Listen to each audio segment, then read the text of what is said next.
let's take a quick look at the LiDAR project folders that are inside the support package that you downloaded earlier.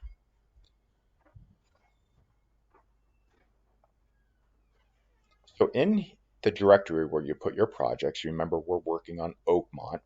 Inside of there, we renamed our support files folder here. And then inside there, we can even rename this one as well. We can call this Oakmont.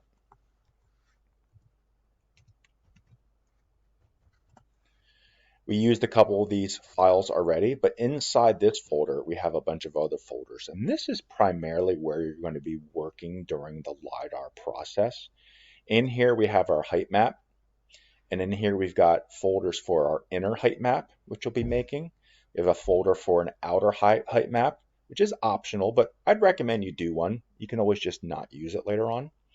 You can have a min-max, and you're going to have a min-max feet. Which one of these you end up using will be determined later on after you download your LiDAR, but just be aware of where these are. You'll be told later on where they're at too. This is a directory where you can download and install your LiDAR. So depending on whether you find DEM files, which is elevation model, or LAS files, you'll put them in one of these two directories. And these will be empty for right now.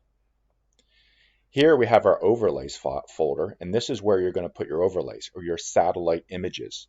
You'll download those out of a QGIS as well. They'll be put here as TIFF files, and then we'll convert them. This is your shapefiles folder. You'll create shape files in QGIS.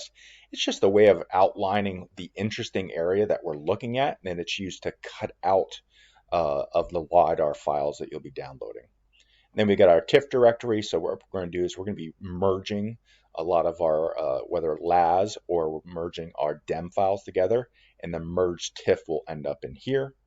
And then we've got this light blue, which really isn't used until you get into potentially Unity. I don't think it's actually used at all anymore. But this is our QGIS file that we're going to be working on. And what we're going to do is we're going to rename this one. So I just clicked on that, and I'm going to rename this one to Oakmont. That's it. Go on to the next video.